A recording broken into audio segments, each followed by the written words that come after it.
Good evening. We'll call to order the District of Sechelt regular council meeting of Wednesday, June 19th. It is 7 p.m.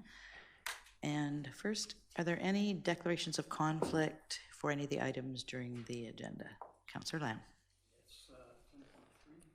Okay.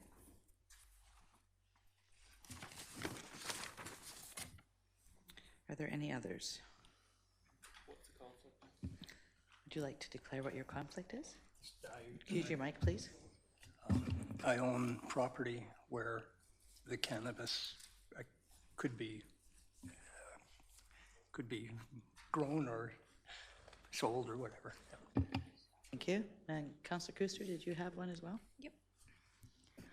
I will step out for 10.2 number 2, as my store has put a bid in for flooring there. Okay, thank you. Any others?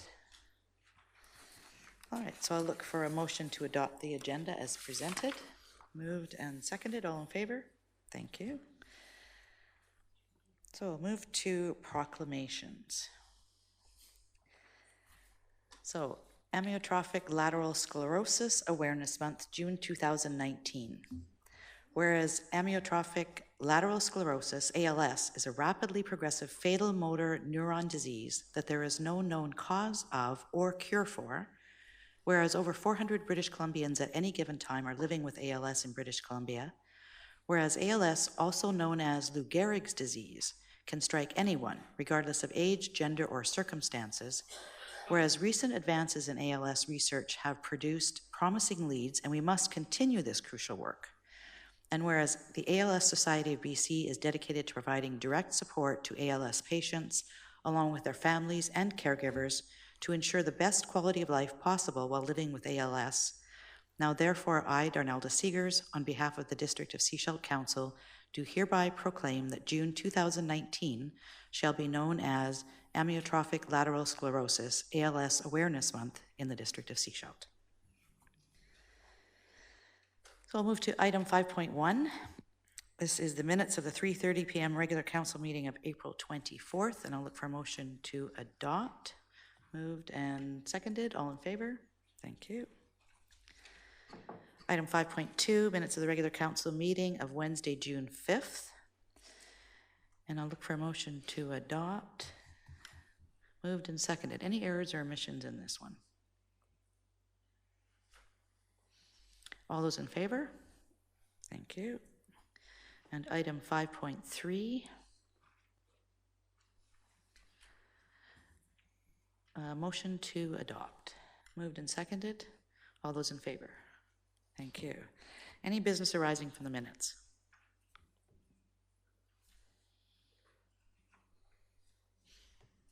We'll move on to the minutes of the Advisory Planning Commission meeting of May 9th, and this is for receipt. For motion first moved and seconded. All those in favor? Thank you.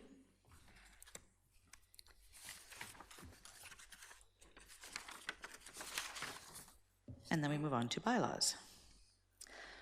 So the first bylaw is zoning bylaw amendment number 25-299, 2019 for Canadian Baptists at 5547 Trail Avenue in Sechelt Village. Motion to receive the report. Moved and seconded. All in favor of receipt? Thank you. And we'll turn it over to Mr. Cowarts. Thank you.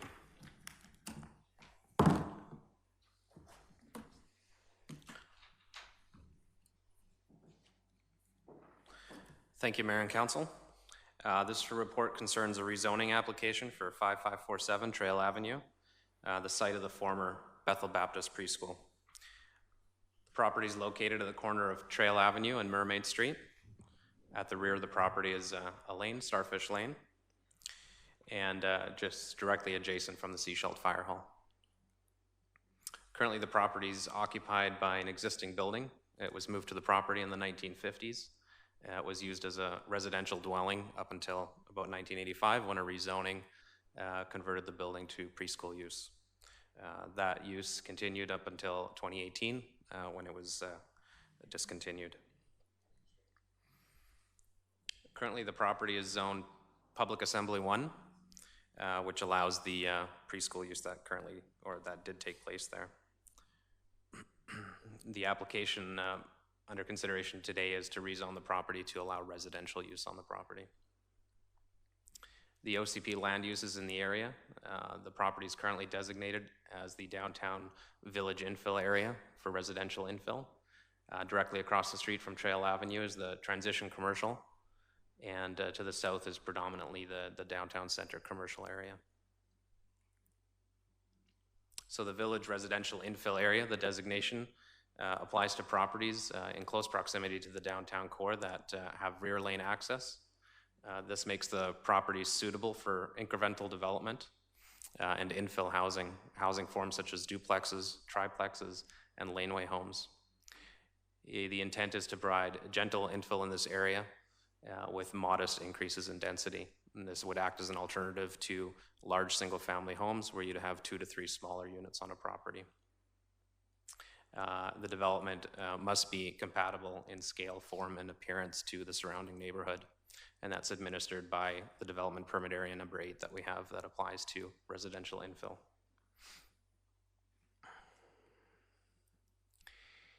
The existing R1 zone in the area is not in conformance with the official community plan designation of village residential infill that only allows for single-family homes and suites.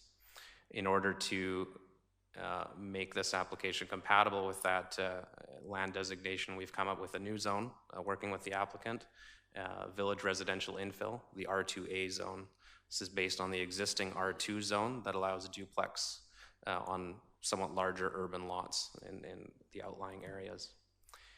The zone would allow for up to 3 dwelling units on a property under a scenario of a single family home with a suite, as well as a detached laneway house, or a 2-family dwelling would also be permitted. We've proposed some regulations to manage this type of infill. We've limited the floor area of single family homes to 35% of the lot area. That's intended so that if somebody was to build a single family home, it wouldn't preclude any additional infill down the road by subsequent property owners, or should the needs of the property owner change. The rear setback has been reduced to 2 meters to allow for a laneway house configuration. Parcel coverage has been slightly increased to 45% for buildings and impermeable surfaces, and up to 55% for decks, patios, and impervious surfaces. So that means that 45% of the property would be open, not covered with decks or pervious materials. The heights have also been reduced. Currently, the R1 zone allows for a fairly substantial height for single-family homes of 10 meters, which is 3 stories. It's a fairly substantial height limit. So we've reduced that to 8.5 meters, typically a 2.5-story, 2-story home. Accessory buildings would be limited to 4 meters. Specifically for a laneway house configuration, some of the regulations that we're proposing, that the height would be limited to 6.5 meters, about 1.5 stories, limited in floor area to 90 square meters with an allowance for enclosed parking attached to that. Additionally, the laneway house would not be able to occupy more than 60% of the rear lot area. And I'll have an illustration later that will show that better. As well as some other siting to make laneway home compatible with that land use.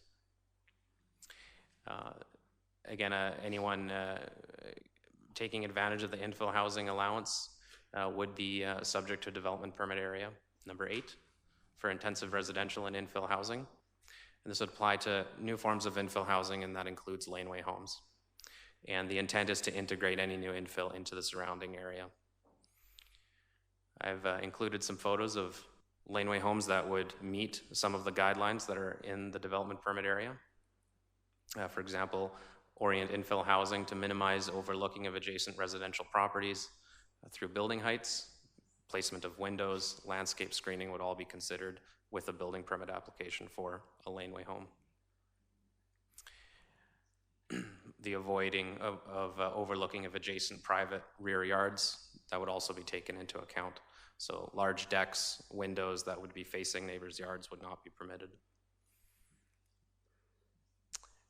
varied appearances that reflect the character of surrounding neighborhoods, and these statements are directly out of the OCP, out of the Development Permit Area Guidelines. Maintaining scale that is sensitive surrounding homes, and heights should not exceed permitted height of adjacent properties. That's not so much an issue because we've actually regulated less height than is currently allowed in the area. Articulating facades so we don't just end up with square boxes, 2-story or anything like that. Stepped back second stories, more interest into the rear lane. There's also provision requiring that the second story has to be set back 3 meters from the rear property line, and that floor areas can be no more than 75% of the first floor area. So again, ensuring that we have this type of building form rather than just a square box that would overwhelm the rear lane as well as any adjacent neighbors. So these are examples of some of the things that would not qualify for a development permit. Undesirable building forms that we certainly wouldn't want to see. And that's what the proposed regulations are intended to address. So I'll just conclude the presentation with my recommendation, which is that the zoning amendment bylaw be given first reading and that council authorize staff to schedule a public hearing. I'd be happy to answer any questions if you have any. Thank you. Thank you. Any questions? Councillor McLean.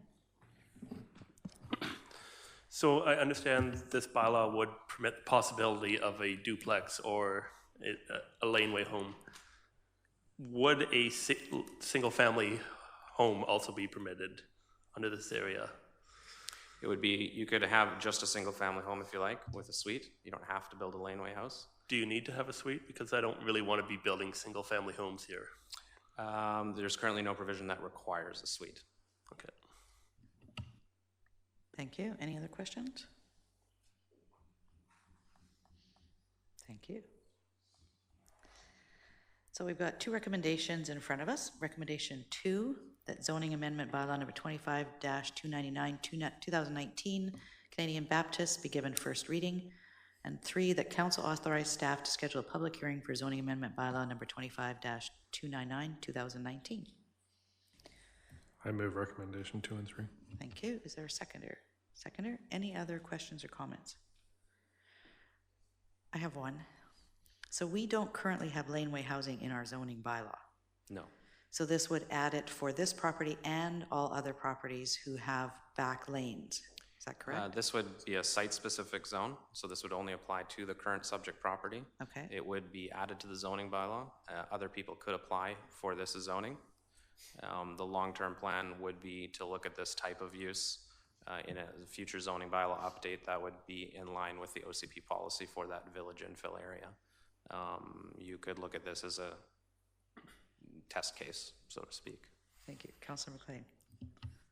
So to follow up on that question, other owners within the downtown village infill area could also apply to go towards the R2A zoning.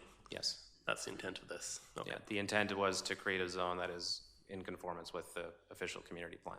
The R1 zone, looking at the criteria, we didn't think that was in conformance.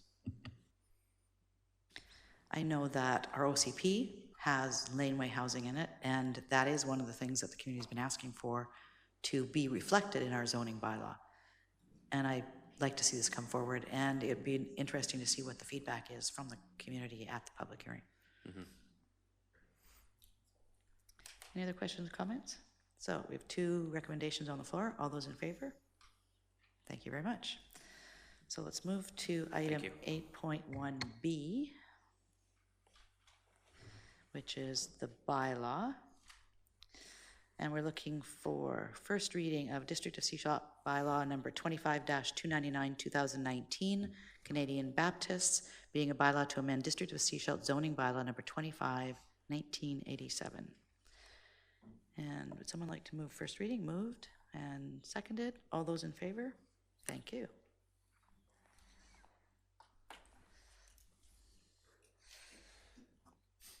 No new business, so we're moving to item, sorry, I missed 8.2, sorry, yes, 8.2. I checked it off too quickly. This is Parks, Lands, and Roads Temporary Rental Amendment Bylaw number 480-3, 2019. And first, a motion to receive the report. Moved and seconded. All those in favor? Thank you. Director Stewart. Thank you, Madam Mayor.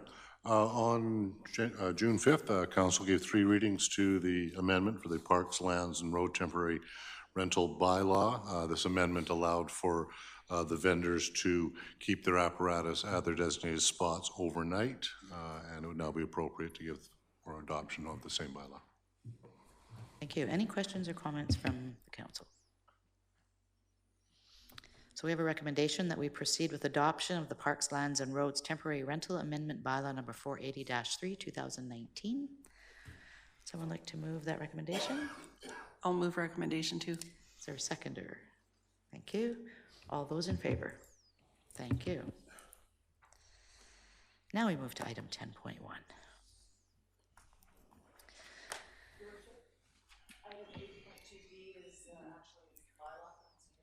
Sorry, I skipped right over that. Thank you.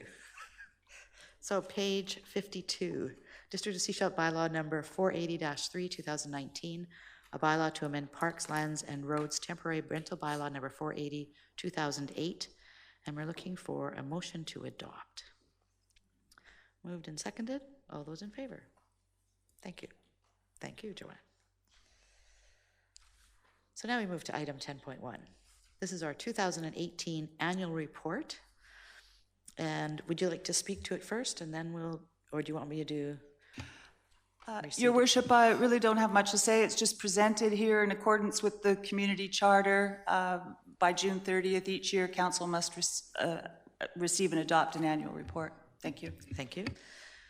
So I will look for a motion to receive the annual report as presented. Moved, seconded. All right, and we have received comments from the community, and those will be taken into consideration by staff. Are there any other questions or comments by the members of the gallery?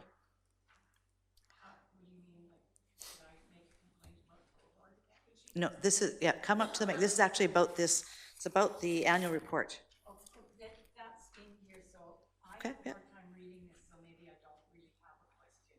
I'm just wondering, can you Can you, rescind something? can you come up to the mic, please?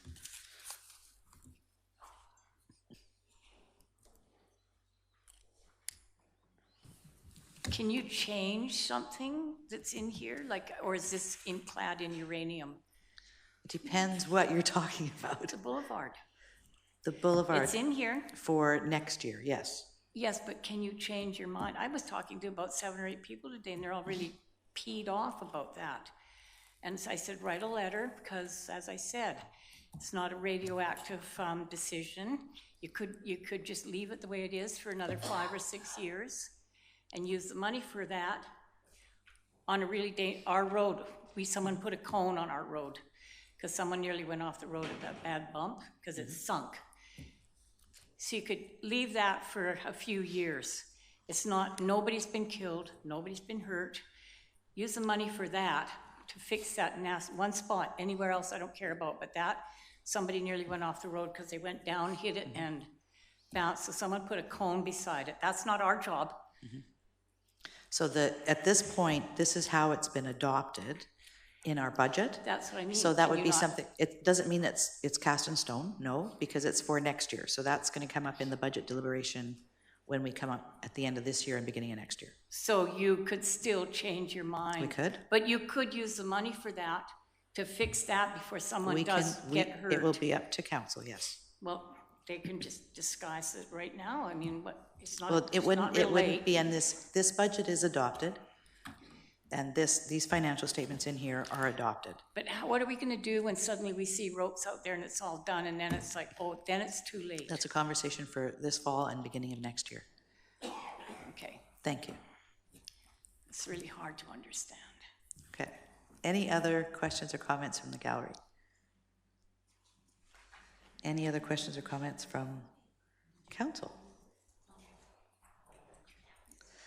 So we have a motion on the floor that the annual report be received. All those in favor? Thank you. I'd like to thank staff for all the work that they put into here. There's a lot of information in here, and I know it's a big effort that you go through each year in bringing it all together. And Megan, I think, needs a special note because she did a lot of work on this, a lot of the formatting, and Michaela, sorry. I keep calling you Megan. I know. I keep calling you Megan. Sorry, Michaela. Thank you for the correction. All right, so we'll move on to item 10.2, capital project budget amendments.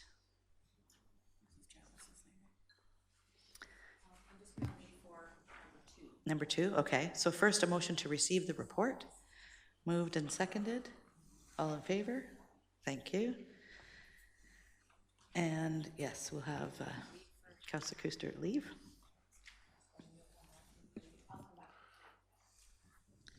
So we can discuss number 2 first and deal with that one. And then we'll have Councillor Kuster come back in and look at number 3 and 4. That's right. Thank you. Yeah. Thank you, Worship. So yes, this report is actually dealing with 2 capital project budget amendments, so I guess I can deal with them both separately. So the first one, I guess, assuming that Councillor Kuster is the one with the RCMP reception issue. So actually, if I could suggest then, if you get to the point to making a motion, to make a motion for numbers 2 and 4, and then we can do 3 and 4. That way, at least you've got the budget adjustment as well, the financial plan adjustment done as well. So on the RCMP reception renovation capital project, we had in the budget $223,981, which was the original estimate for the project. Once we went to tender, the tender prices unfortunately came in a little bit higher. So with the contingency built in, we're proposing a new budget of $305,545. This project is split. The RCMP do pay a portion of it because we pay a proportionate share based on the number of officers we have in that building versus the other officers that are funded by the province for the rest of the regional district. So it would be funded from the Public Safety Reserve, the required budget for 2019 of $102,108, and the RCMP portion of $203,437. So that is our recommendation, is to increase the budget and have it funded as indicated in the report. So if we look at page 135 in our agenda, we had approved $72,371 in our budget, is that correct? And that we're now moving to $102,108? That's correct. For the 2019 budget was $72,000, and then the additional $102 now, so an increase of $30,000. So little under, just under $30,000 increase. Okay. Any other questions from council on this item? Councillor McLean. Do we have a commitment from the RCMP that they're okay with the budget increase as well? I believe so, yes. We've talked to them, and they're fine with it. Any other? Councillor Scott? I'm just curious how many people tendered on it. I believe, I'm trying to remember. I think it was 3. I know we had about 4 came out and looked at it. I think we got 3 tenders in. Any other questions? So we would be looking at approving item number 2 and 4. So I look for a motion to adopt both. Moved and seconded. All in favor? Thank you. And we'll bring Councillor Kuster back.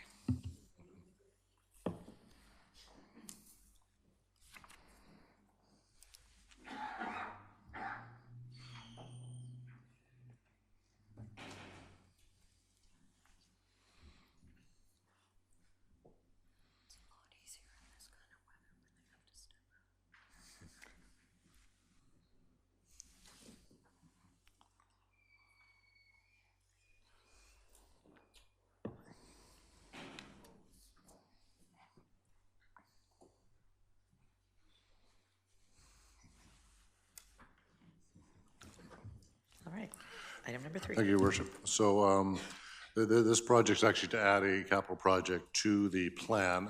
We applied for a grant for the airport runway extension. This is to repave the runway and to add an additional 700 feet to the runway. It was included in the budget just because it was late in the year. We felt, well, if ultimately we get the grant approval, we'll add it to the budget at that time. We were subsequently found out on May 30th that we did receive approval for just over $1 million for the project. This is from, and I don't have it, the name of the group that's given us the money. It's, pardon me, BC Air Assets, that's right. So the BC Air Assets, so they've given us just over $1 million, which represents 75% of the cost of the project.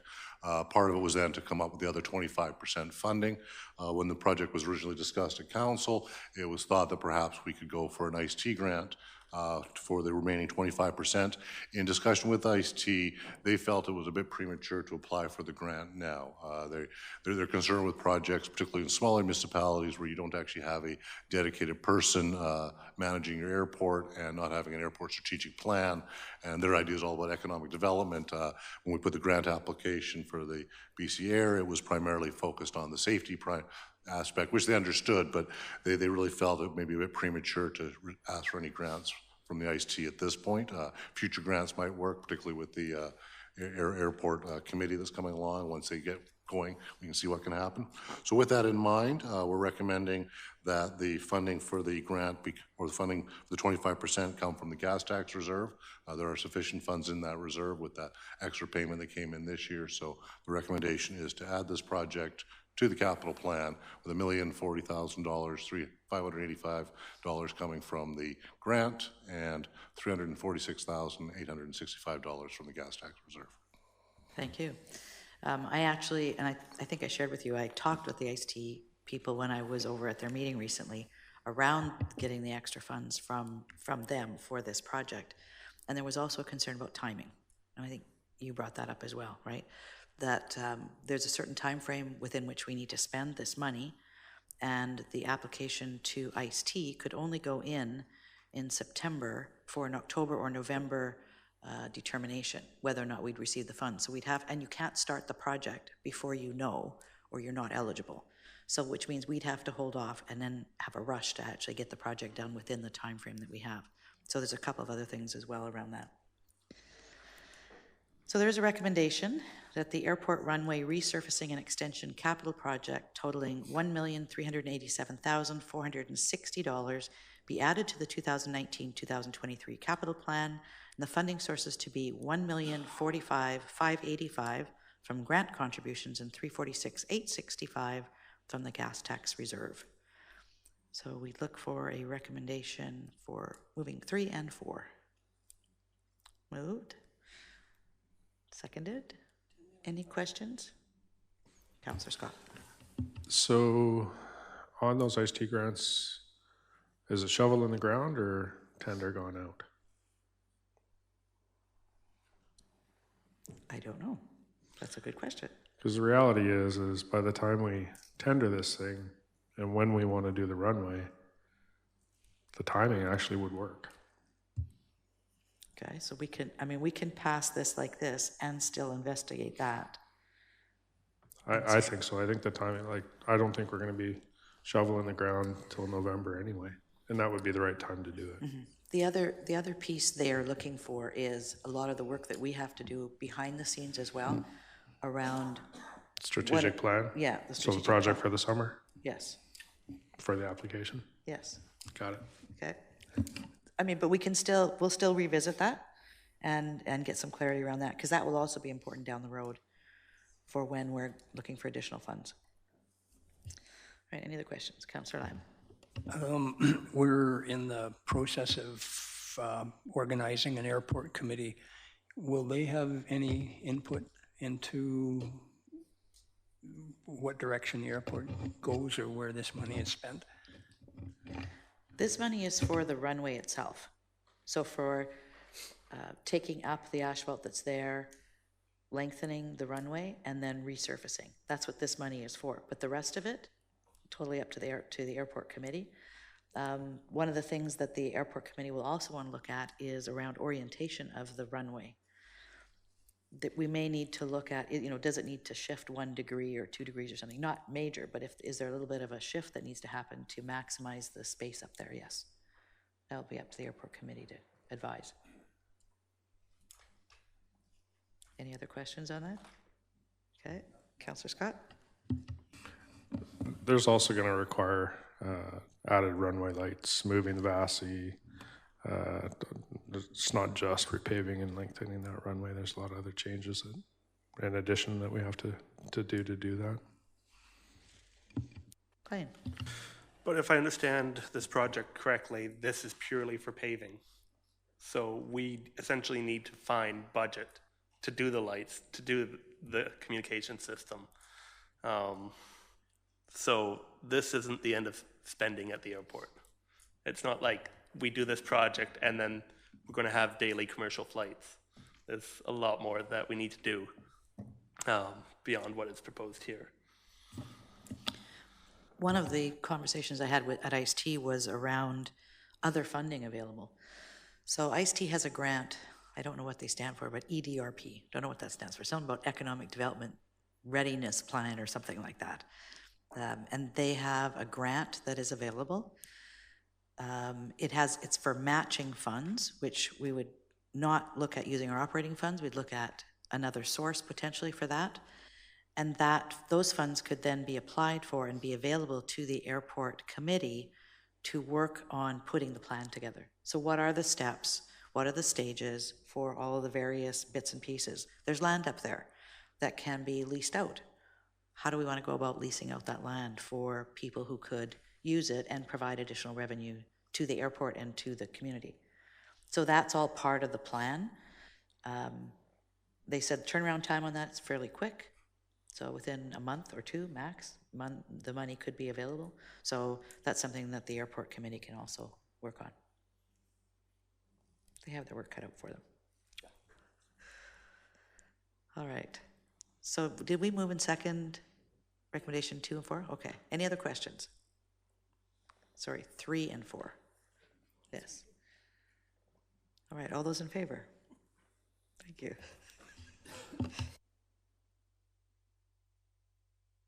McLean.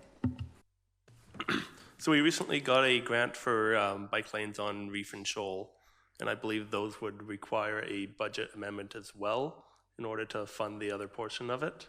Can we expect to see that sometime soon? Likely we could, but we'd really like to go to tender first just to make sure that the prices work before we get the budget, just in case there's other changes that need to be made.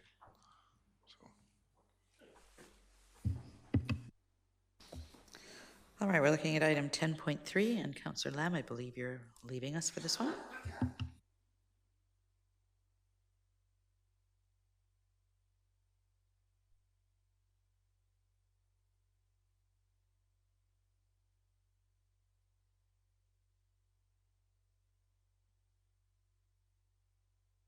So I look for a motion to receive the report. This is for zoning bylaw amendment options for cannabis.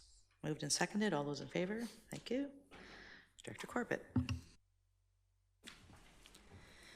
Thank you, Your Worship, members of council. The report here, this is following up on a resolution that was made when the bylaw came forward. So I'm looking for direction on a couple of things before we bring the bylaw back. So the purpose, the purpose of the bylaw amendments, we're doing a number of things. We're updating the terminology. We're making provisions for cannabis retail. We're modifying the separation distances, and that's part of the discussion tonight. And then addressing cannabis use requirements on ALR. There have been some changes in the legislation. It seems to be a bit of a moving target these days, so you may see amendments come forward frequently. So this was the request from council. So we'll deal with those options, and then I'll discuss the changes on the ALR. So under our both the policy that was put in place and in the draft bylaw, we made provision for cannabis retail in the C2 zones. We had a 150-meter setback from the schools. In that and in the policy as well, we didn't acknowledge the alternative school. A couple of reasons that were suggested in the report. Part of it was that it was understood to be more distributed learning as opposed to classroom in that particular building. The other was that it has been adjacent to some existing dispensaries for quite some time and no issues raised, so we didn't consider it at that time. So this was what in the cannabis policy we had in place, and this one gives you just a better indication. So this is 150 meter separation distance from that would apply to the high school and to the school across the road. And those areas in blue are where the existing dispensaries are, and a number of them that had temporary use permit will be applying to come into a licensed cannabis. This shows the 150, 200 meter, and 300 meter distance from the downtown schools, including the alternative school. And the challenge with that becomes that it eliminates a lot of downtown area. It would leave, if we did 150, it would leave one of the areas intact, but it would eliminate all the other existing. This gives you just a little more detail on the alternative school. There had been discussion about doing an alternative setback requirement of essentially the notwithstanding clause of 50 meters. It doesn't take in a lot of area, but the one advantage it would have in terms of having it in policy is it eliminates one setting up right in front of it. So you wouldn't have the adjacents right on inlet, which I think would be helpful. So here are the options that were provided in the report. The first one being essentially not really changing, I'm just changing the wording in the bylaw to be a little more specific. This would just name the schools that the 150 meters applies to. Option 2 has the same wording, but it adds the Sunshine Coast Alternative School for the 150 meters. Option 3 is 150 meters for the 4 schools already in the bylaw, and then adding that notwithstanding that section of the zoning bylaw, that it would be a 50-meter separation distance for that particular school at that location. I'll come back to that in the recommendations. So the other issue that I needed direction on was to address some additional regulations regarding the agricultural land reserve. The reason being is that we anticipated that the Agricultural Land Commission would be doing a lot more of this regulation. There have been changes that were actually imposed on them by the Ministry of Agriculture that opened it up a little bit more so they would have less oversight. It still allows the municipality to regulate some aspects, and so what we're proposing is to essentially reinstate the regulations that we already had in place in the zoning bylaw that were put in place for the medical marijuana. So that was the intent. So that would address the minimum lot size, the maximum building footprint, the separation distances, and the requirement for the perimeter landscape buffer. So if there were changes to that need to be, I'd seek direction on that. I can reflect it in the amended bylaw. In terms of cannabis production, we don't allow it and we don't make provision for it in the rural areas. The reason being is that it puts essentially an industrial use into the agricultural areas that wouldn't be consistent with really our OCP or our zoning bylaw to essentially industrialize them. We do make provision in a number of our industrial zones. We have regulations that these haven't changed from the amendment that you saw earlier, that they must be in an enclosed facility. We changed the setback requirements from the medical marijuana on this to make it much easier to locate. So they have to be within 100 meters or back 100 meters from a residential zone, not within 150 meters of the school. We have a minimum lot size of 4,000 meters. And we propose deleting the 500-meter setback from parks because that essentially sterilized our industrial areas. These are the agricultural land reserves that that exist. We did do a search on the parcels that are over 5 hectares. There are 38 of them. 9 of them are in Crown land, and they're fairly well distributed. So this is in West Sechelt and West Porpoise Bay. This is the ALR, the industrial lands, just from the airport. In East Porpoise Bay, this runs adjacent to a number of our industrial areas. And then the ALR and industrial areas in the Wilson Creek, that has quite a number of them are there that are over 5 hectares, so they would qualify. So the recommendations in front of you in number 2 is that you direct us to incorporate your preferred alternative for the separation distances pertaining to the schools. So whether it's option 1, option 2, or option 3, and then we'd reflect that in the bylaw and bring that back. The recommendation number 3 is to direct us to incorporate any of the proposed regulations for cannabis cultivation in the rural areas on ALR.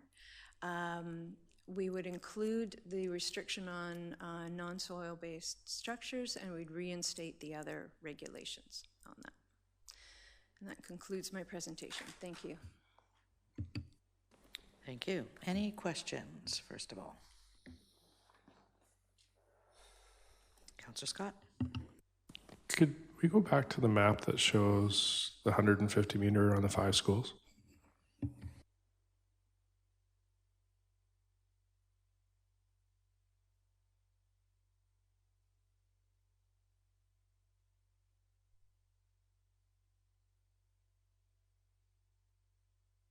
So that's the... That was what we had in the existing bylaw. Right. And then I'll show you what it, because this next one shows the green line is 150 meters from the 3 schools. Is there any other municipality that's less than 150 or 100? Like, would we be a first at 50? No, there's quite a, it really ranges. Some don't set back, they'll have setback, require separation distances between the cannabis retailers to avoid a lot of proliferation. The setbacks tend to differ depending on the towns. I know there are some smaller municipalities that struggled with the same thing. If they went to 150, it eliminates their downtown. Some go as high as 500. So it really depends on the municipal context and what they're dealing with. We try to address a lot of the issues that are usually behind the separation distances of what we're actually trying to control. Usually what they try and do is just the visual impact of having a cannabis retail near a youth-oriented place. There's quite a few regulations in the provincial regulations around not showing the product, being very subtle in what the stores look like. And we also added regulations around the total number of the cannabis retail that can be within the district. So we controlled proliferation in that way. Any other questions? So let's look at the school one first. So we have 3 options presented to us. Option 1, 2, and 3. So 1 would be 150, and it does not mention the alternative school. Option 2 mentions all 5 schools with 150 meters. Option 3 as presented is 150 meters from the 4 schools and 50 meters from the alternative school. And we could come up with another option if you'd like. Councillor McLean. I'd like to move option 3. Is there a seconder for option 3? Second? Any discussion? I wasn't sure about this when you started talking about the 50 and why you'd put the 50 in. Totally makes sense in that we don't want somebody to come and set up across the street. So I'm in favor of option number 3. Any other comments? Councillor Scott, Councillor Rowe? Just so I'm clear, so essentially with option 3, very generally speaking, one couldn't open up any closer than they already are to the alternate school, really, right? So I'm in favor of option 3. Any other comments? All those in favor? Thank you. So let's look at the ALR.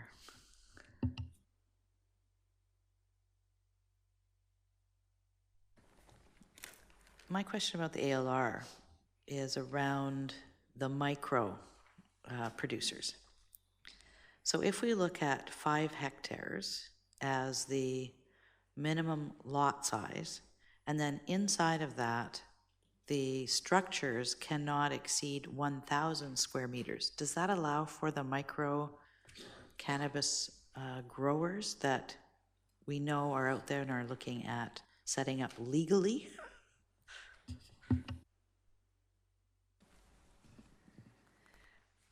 A number of them that we've had, and this is anecdotal, this is just what they're proposing, tend to be, if they're doing, we've had conversations around the micro production as opposed to micro cultivation, they tend to be around 3,000 to 4,000.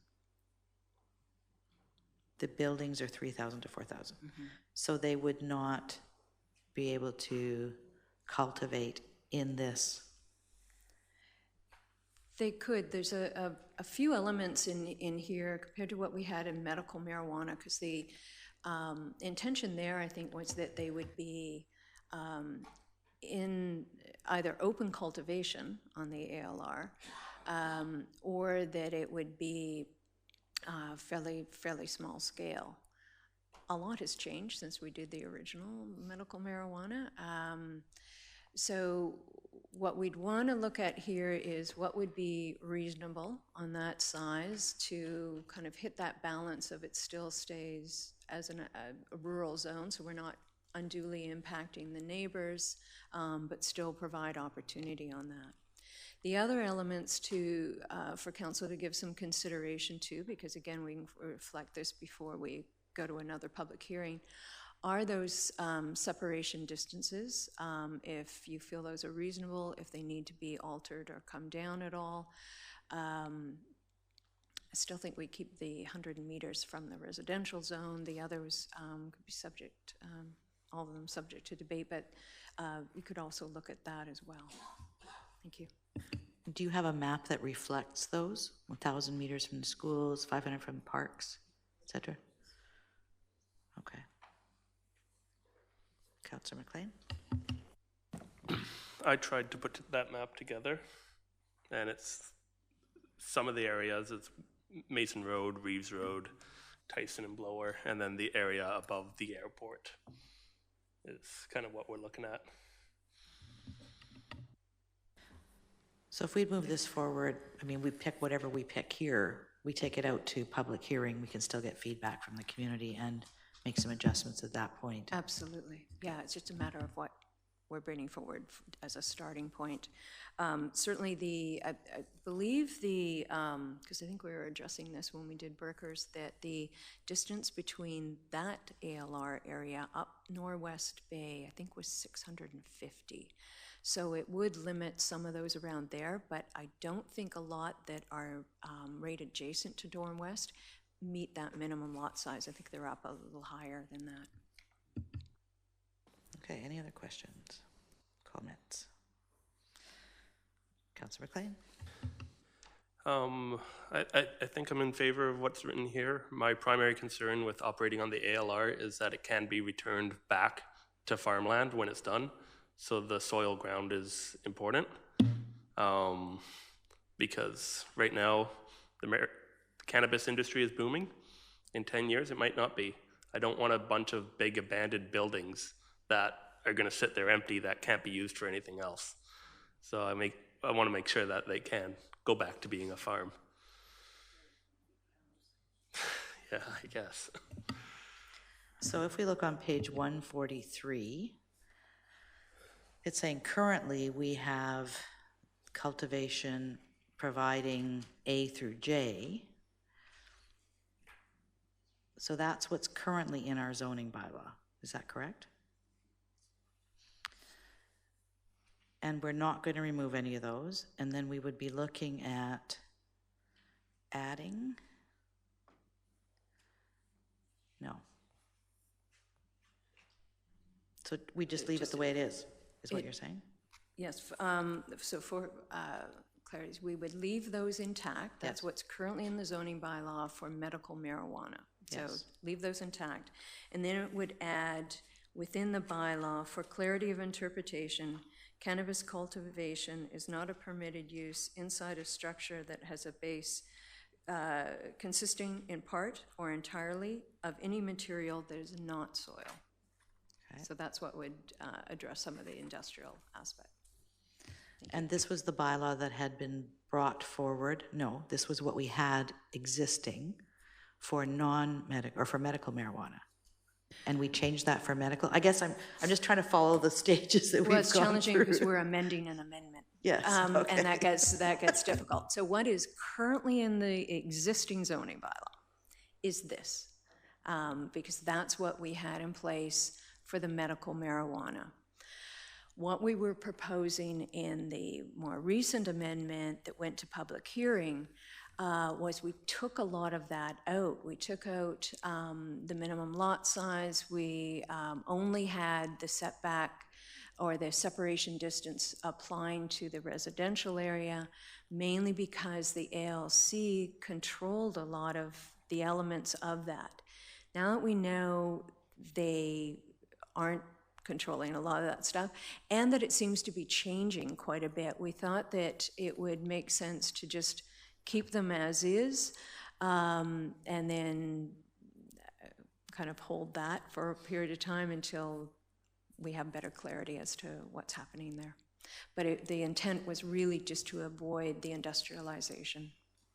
Right, but currently then, though, this is applying in our zoning bylaw to medical marijuana. Correct. So in our bylaw amendment, we would be changing the terminology to cannabis and making it applicable to all cannabis. Correct. The legislation doesn't differentiate on that when it comes to these uses. Okay, I think I'm clear. Anybody else have any questions? So the recommendation number 3, what do you want our wording to say in here then? Because it just says the proposed regulation.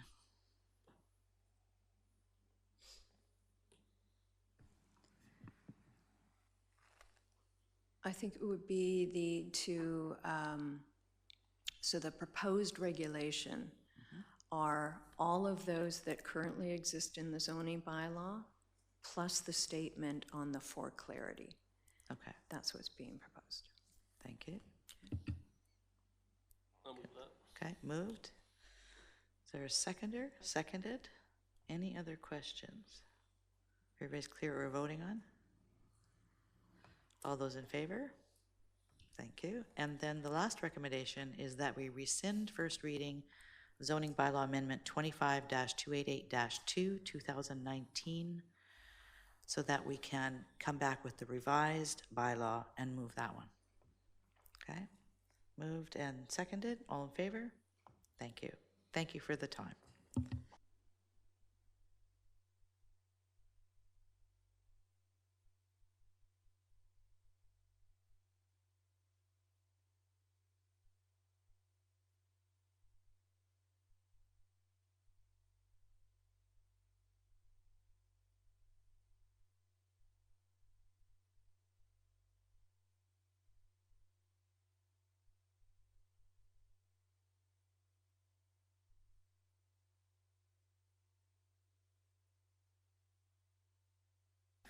So we'll move to item 10.4. This is proposed cancellation of committee and council meetings.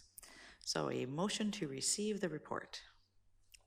Moved and seconded. All in favor of receipt? Thank you. And our corporate officer, did you want to speak to this?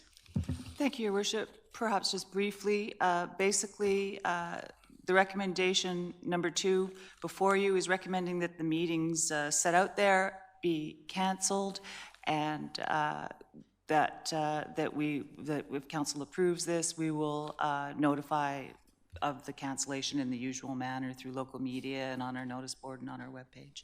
Thank you. Thank you. Any questions or comments from council? Looking to take a holiday? All right, so there's a recommendation in front of us that the following meetings be canceled. July 10th, Committee of the Whole, July 17th, Regular Council, August 14th, Committee of the Whole, and August 28th, Committee of the Whole. So we end up having a council meeting and a Committee of the Whole in July and a council meeting in August. And should anything come forward that we need to deal with, we can call a meeting. Okay. Would someone like to make that recommendation? Moved and seconded. All those in favor? Thank you very much. Then item 10.5, Statement of Financial Information Report. First, a motion to receive the report. Moved and seconded. All in favor? Thank you. And Director Stewart. Thank you, Your Worship. So under the Financial Information Act, the district is required to prepare a statement of financial information for the preceding year. So attached to this report is the statement of financial information for council's receipt. The statement is actually made up of 4 schedules. First schedule is the statement of remuneration expenses for staff. Remuneration includes wages and taxable benefits. The expenses include any expenses paid on behalf of an employee during the course of their activities. This could include memberships to associations, professional dues, conferences, workshops, etc. So any expenses that are paid on behalf of the employee for them specifically. It does require us to split out and indicate any individual who received more than $75,000 in remuneration. And it also lists all of the councillors' remuneration expenses. The second schedule is a statement of severance. In 2018, there were no severance payments made. The third schedule is a statement for the vendors and suppliers. And again, we're required to list out or detail suppliers that received $25,000 or more during the calendar year. And these are provided in the report. And finally, the last schedule is a statement of guarantees and indemnities, and the district has none. And so the report is presented for council for receipt. Thank you. Thank you. Any questions?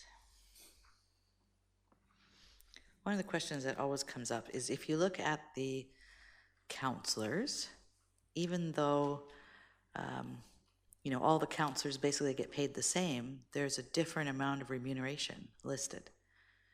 Can you explain why that is? Basically, it's because, again, the remuneration is not just wages received, it's also taxable benefits. In previous council, we had some councillors that were exempt from some of the health and medical coverage because of their age. Others chose not to receive it because they got it through their employers. Others had family coverage. Some might have single coverage. So it really just comes down to the taxable benefits is what causes those fluctuations. Okay, and then when you talk about taxable benefits for the employees that we've listed, $75,000 more, that would be things like their medical coverage and dental coverage and those kinds of things? That's right, medical, dental, or medical accidental death and dismemberment, life insurance policies. Okay. Any other questions? So we have a recommendation that the statement of financial information be received. Moved and seconded.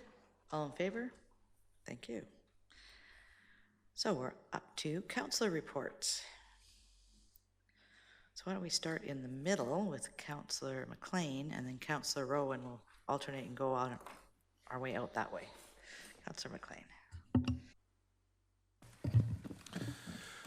Okay, last week I attended the seniors planning table meeting. Great turnout, particularly from people from Pender Harbor and Gibsons, so it's good to see that it's a true coast-wide initiative. The meeting had a focus on emergency providers on the coast and how they interact with seniors. I'd say the clear big takeaway from that was make your address visible. Every one of the first responders commented that there are far too many addresses that they cannot find. it's a really easy fix, and the Rotary is actually doing a project to promote that. So, and the one point that was interesting is make it visible from both directions. So this meeting was in Pender Harbor. A lot of the addresses there face towards Seashelt, but the services are actually coming from Pender Harbor, so they can't see where the stuff is. I think in Seashelt, East Porpoise Bay has that issue. All the services are coming from Seashelt, but the signs point towards Seashelt. If an emergency responder misses you on the first time, they can't see where the addresses are coming back because they all point towards Seashelt. So make your address visible, make it visible from both directions. And I think that's all I'm going to report on. Thank you. Councillor Rowe.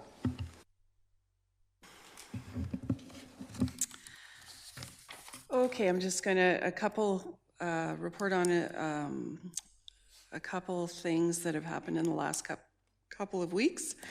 I went to the BC Green Party annual general meeting in New Westminster a couple weeks ago, and one of their focuses this area was on youth. They had a youth panel, and it was just really, really inspirational, and I look forward to working towards involving youth in the work that we do. One 16-year-old girl spoke who was born in China and ended up in an orphanage basically because she was a girl. And she was adopted and brought to Canada, and honestly, she is 16 years old, and I bet she could just take on the world. So that was very, very, it spoke really loudly to me. What was also really interesting is how many members were there for the convention that were actually municipal councillors. So we identified ourselves pretty quickly and spent some time together just chit-chatting our communities and some of the work that we're doing. So that was really interesting as well, and hope to see them at UBCM. We also attended the Urban Interface Fire Workshop on the 10th, which was really, really interesting to me and a bit frightening as well. I think we have some work to do there, and if Facebook's right, there was a small fire in Port Mellon as we were coming into this meeting. So I think we have to start listening to the evidence, and we have to, we as a community at large have some work to do there. And honestly, I'm reading the notes from not reading my council report, which is why none of it's making sense. We also dedicated the crosswalk on the weekend and ate Janice's delicious rainbow cupcakes. And my cookies. Yes, and her cookies, her spicy cookies. Sorry. Janice's cupcakes one. And I have to say that while I was at the AGM in New Westminster, Sunshine Coast Minor Hockey was named Association of the Year by BC Hockey, and they will have a huge banner that hangs in the rink. And so a shout out to all those parents and parents everywhere. And this really struck me a few weeks ago when I was at Councillor Scott's event and just watching how that organization has grown over the years. And I absolutely, there's no end to the work that adults do on behalf of youth, and it's so great to see organizations grow and succeed. And as a hockey association, I can tell you that 12 years ago, it was not a place that you'd want to bring your 5-year-old kid for a day, and now it is. So to all the parents out there who have been working for the last 12 years, congratulations. And that's it. Thank you. Councillor Lamb. Okay, so I attended Blue Ocean Day out on the waterfront, and it's, pardon me? Yeah, and it was well attended, and ended up being arrested, thrown in handcuffs for showing up. But anyways, that was good. And then on this previous Saturday, I was down in Gibson's on behalf of the District of Seashelt. it was Community Services? Community Services put on an event down there at Dougal Park, and it's dedicated to children and families, and it seemed to be very well attended. And I participated in the duck pluck. That was my big role for the day, so it was good. And then I'll just sneak into the SCRD stuff. So last week we had Planning and Community Development Committee, and so for the SCRD we made a request to BC Ferries to look at more sailings and including a dedicated foot passenger ferry. The Pender Harbor Ocean Discovery Station was given third reading and adoption. So that's going to be a facility up there out in Irvin's Landing that should be a real bonus to the community, to the coast actually, dedicated to the ocean and what goes on around there. Also updating of bylaw 310, opportunities to assist the community achieve its goals. Opportunity for divisive housing, expanding of zone to allow growing food, and diversify a range of home occupations, and implement regulations for short-term rentals. And that was pretty much it for the regional district. So I'm going to mention zoning. It's a zoning bylaw 310. So regional district has two zoning bylaws, 337 for Area A and 310 for the rest of their electoral areas. So that's the one that he was talking about. All right. Councillor Scott. I'm the council rep on the Community Forest Fund Legacy Fund. And so we had a meeting, just my first meeting, to start it off and meet the rest of the crowd there. All really good, dedicated crowd. You're going to see some changes in their application process. They're going to move from just a straight application to a letter of intent, kind of just the precursor of what you would like to see the funds go for, just to weed out some of the massive amount of applications that they get. And then once your letter of intent makes sense, you get invited to submit an application. So we should see something coming up in the paper fairly quick for the deadlines for letter of intent for this year's upcoming funding. They want a deadline of July 15th for that, and then moving to the full application deadline for September 6th. And they'd like to have the decisions made and brought before council by October 2nd. So should see a few changes there. They're also looking at doing a holdback. They've had some challenges in getting the final reporting functions completed for the distribution of the funds. So they're considering just doing a 10% holdback to make sure that all the final reports are in before, so that people don't walk away from that. And so that was interesting. Urban interface workshop, that was really key. My takeaway from that is it's not just government that's got to save us from ourselves. The homeowners have to also step up and take care of their own properties and the private lands around them to ensure that they're not victims if we move forward with it. And that's about it for me. Thank you. Councillor Kuster. I also attended the community forest presentation of the structural protection unit and the interface workshop, and I agree with Councillor Rowe and Scott. We definitely need to look at a district or community-wide plan. Just realize how vulnerable we all are, including my own property. I went and looked, and I'm like, I've got trees everywhere, and it's pretty scary when you look at the presentation. I also attended a band concert, a combined Chad and Elfie band concert in a very hot gym. I'm very impressed with the quality of music put out by the high schools.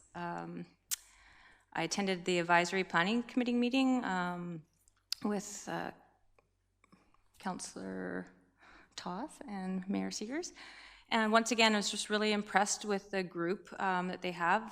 There's just so many different viewpoints and backgrounds, but they all really look at the details and bring all their opinions and thoughts, and just really impressed with that. And they give it a lot of thought and spend a lot of time going over those details, and I really appreciated that. One thing I did want to quickly mention that was brought up at the APC was that they really wanted to thank Tracy for her work and dedication to this community, and that was really, they went on for that for quite a while, and I too want to thank you. You've truly made this community better, and I just wish you all the best. And so Friday, I baked rainbow cupcakes and Rice Krispie squares for the Rainbow Crosswalk dedication, and Saturday, along with Mayor Seegers and Councillor Rowe, we attended the dedication. I was honored to be there, and I hope as we move forward, we are moving to a society without prejudice and judgment. And I just want to mention Lori, who brought this all together, and want to thank her for all the work she does with the LGBTQ youth in our community. It's really important. And then last night, we attended public hearing with the SCRD on short-term rentals, which was interesting. That's it for me. Councillor Toth. I don't really have much to add, except about the short-term rental public hearing last night. A lot of the comments were sort of what I expected to hear at that meeting. A lot of concerns around off-site management or non-resident property owners. Some of the people that spoke last night were, resident caretakers. They lived there, they rented out part of their house. And the concerns don't really seem to be an issue when somebody lives on the property. It'll be interesting to see how those concerns can be wrapped into their amendments. So that's really all I've got. Okay, I'm going to mention, you mentioned the structural protection unit, but I want to just give a little more information on that. Back when we had the mine fire in 2015, the Manager Protective Services from the Regional District, Emergency Program Coordinator, Regional District, he's also a firefighter, and he was looking for a way to protect the houses at Carlson Point, because we actually had to evacuate the residents there. The fire cut them off.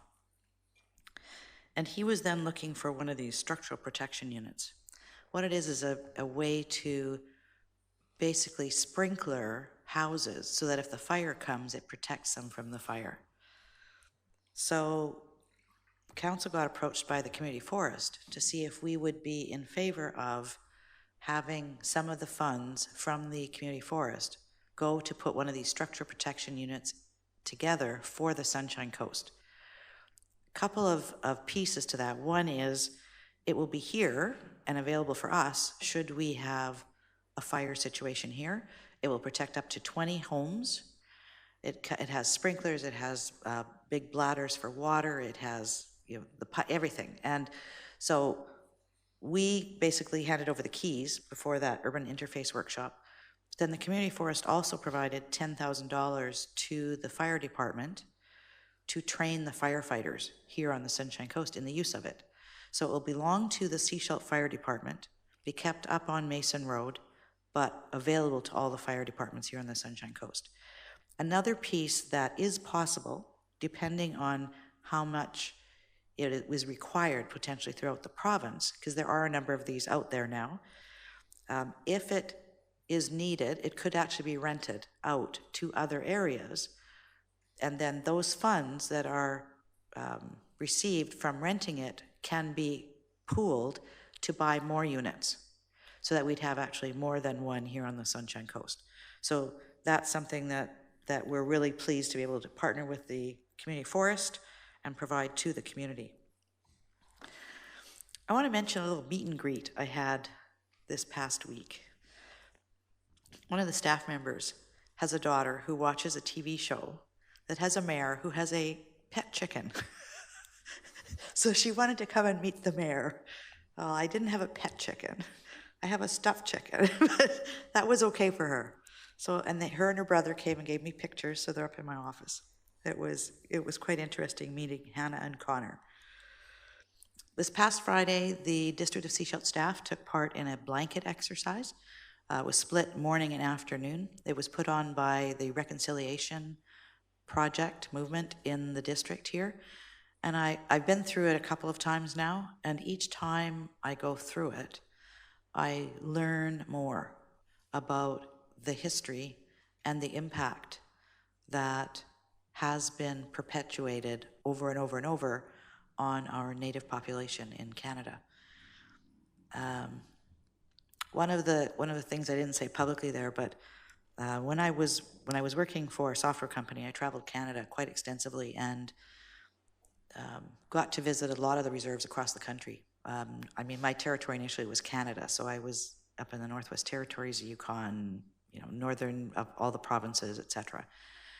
And one of the things I noticed at that time was that most of the reserves they wanted their children to go away and get educated, but when they came back, they didn't want to recognize the education that they'd received. And I couldn't understand why. And so something became clear to me at the session that we did on Friday, and I actually approached one of the counselors and talked to him about it. It's that their experience of residential school and schooling off the reserve was that it separated them from their own community. And so while they intellectually recognized that the education was important and could benefit their community, they had a hard time accepting that education didn't alter who the people were, and it made it hard for them to accept what they were going through. So there are lasting impacts on their communities, and it's up to us to understand that and work with them going forward. So that was a blanket exercise. What else? Eastlink Community TV 40th anniversary was quite interesting. Sean Eckford was there as well, taking some pictures. But the person who actually started it, John Thomas, was there, and he and his wife were there, and they had all of the teachers of the program from the time of its inception there. And the lady who was the first teacher got up and spoke, and she said she's an immigrant to Canada. And what she recognized as she became a teacher at the school was that many times the students feel powerless. They don't feel they have a contribution to make to the community. And so by taking part in this program at the school, where they get to go out into the community and film and put together memories and mementos of what the community is and what it's providing and how we create community, they actually feel like they're giving back. And they're proud of it. And they said of the students who have graduated, there's probably 100 or 120 of them that are involved in some form or other in journalism or movies or the film industry of some sort. So they when they advertised that they were going to be having this 40th anniversary, a lot of the prior students who'd been through this, scattered around the world, contacted them just to say, I can't be there, but I just want to let you know the impact that your program made on my life and my career choices. So it was a lot of information, really good. I'll mention one more thing, the BC Active Transportation Summit. So I got to spend a day, Monday this week, down in New Westminster. I was on a panel with other elected officials talking about active transportation and what it means, what the impact is in our community, where we are, what's working, what's not working, what some of the challenges are, etc. A couple of the takeaways that I took from there is when we talk about putting in bike paths or walking paths, etc., we tend to focus on bicycles, for example. They said when we look at our active transportation, we should consider it's active transportation for all. So it's not just people on bikes, it's not just people walking, it's young mothers with strollers, it's people in wheelchairs, it's the disabled, it's the blind. And if we have that focus when we're looking at putting our infrastructure in place, we'll actually look at what some of the limitations are of what we're doing and make sure that everybody can actually take advantage of it. They talked about, hang on, I have to find this page. They said, ungap the map. So they said, if you look at your bike paths now. Imagine riding on your bike paths, but driving on them with a car. Can you imagine driving and all of a sudden, oh, it disappears. And then it's back. And then all of a sudden, you're riding with all the bikes and the people, they're all around you. So they said, if you take that view, you can really see how far we have to go. Because we would not put up with that if we were driving our car and all of a sudden the road disappeared and you had to get 2 blocks over. So another view on that. A couple of other things, I've shared it with a couple of the councillors. There was a plan that was announced, and there are 1, 2, 3-year goals set out for that. So we'll make sure that staff have access to that so we can look at how we can tie in with some of the funding that potentially will be coming forward down the road. They've also put out a design guideline for 2019, which I think has already made its way to staff. Yes, okay. So, and that's all online as well and available to the public. So I'm going to mention a couple of things that are coming up. We have advertised for members of the community to apply to be on our committees. The deadline is the 12th. It's for the Housing Committee, Water, Harbor, and Airport. We also have an ad in the paper, I believe, right now for the Legacy Fund. We're looking for 2 members from the community to step up and be part of the Legacy Fund, determine who's going to get the money. This Friday is Indigenous Peoples Day, and Friday, Saturday, Sunday are all kinds of activities that are available, open to the public. There's a feast on Friday night. Friday night as well at midnight is a moonlight paddle. So all kinds of activities. Check them out, see what you want to take part in. We're looking for volunteers for Canada Day. So if you volunteer for 2 hours, you get a $10 gift or food voucher to have some lunch on us or on the Downtown Business Association. Sunday in the Park is this Sunday. It starts with a parade starting at the pier in Davis Bay at noon, and walking to Mission Point Park, all kinds of activities, family friendly, and that's going on until 4. On Saturday, I will be locked up again for the SPCA this time, so I'm looking to raise money for animals. And then next week, graduation or leaving ceremonies at the high schools. So if you know students who are graduating, just make a mention.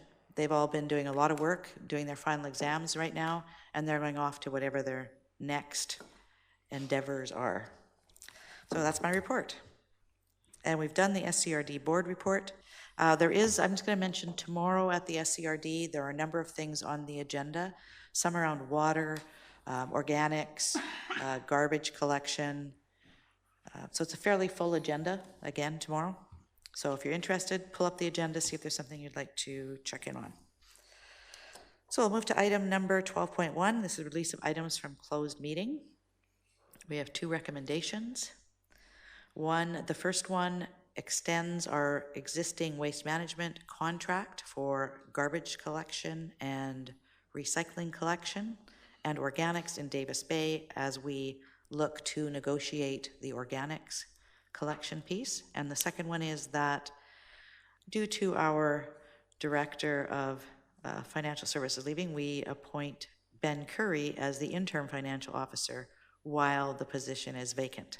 So I'd look for motions to moved and seconded. Those be released. All those in favor? Thank you. And before we get to council correspondence, I want to just acknowledge that this is Tracy Corbett's last council meeting with us. Tracy's been with us about 1.5 years now.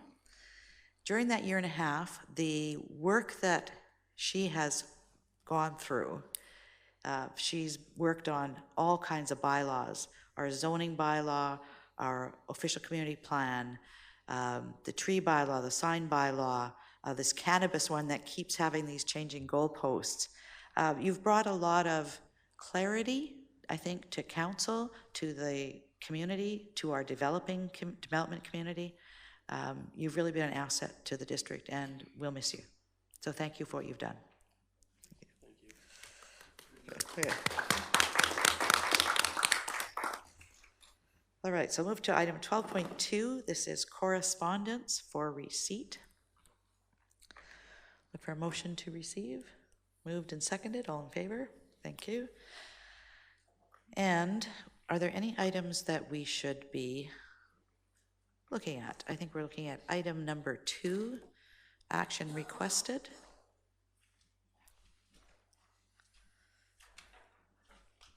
Did I get to this? Any ideas how we should deal with this one?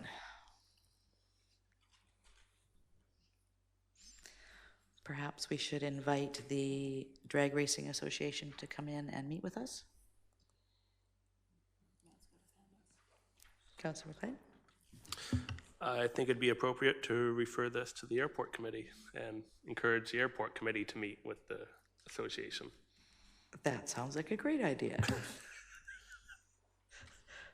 Do we need a recommendation for that? It'll happen? Okay, thank you. Any others that we need to follow up on? Councillor McLean? I just want to provide a quick comment and question on number 3, the letter to elected officials on the fentanyl crisis. I just want to thank the mayor, the chief, and the chair for taking leadership on this issue. I think it's great. So, question is, how has the response been so far? We've had a number of mayors and chairs, et cetera, from across the province respond and say thank you. We'll take it on. And we've also gotten some responses from others who have done other things that we could potentially look at taking on here. Fort St. John, for example, put together a video, right? Have you seen that? There's a video that Fort St. John put together around the opioid use in their community and the impact it's had on families, on work environment, et cetera, and how it's your next door neighbor, right? Which is what we're finding here on the Sunshine Coast. We all have a picture of what, somebody who deals with, takes drugs or whatever looks like or who they are, but there's only a small visible portion of that, and it's actually more widespread and has bigger implications and repercussions. So the feedback's been good. I think we'll be following it up with some other things down the road. And we are looking at, right now, the Community Action Team applying for another year of funding to further the work that's going on in our community as well. Any other comments, questions on correspondence? Any emergency items? So we'll look for a motion to adjourn. Moved and seconded, all in favor? Thank you. Pam?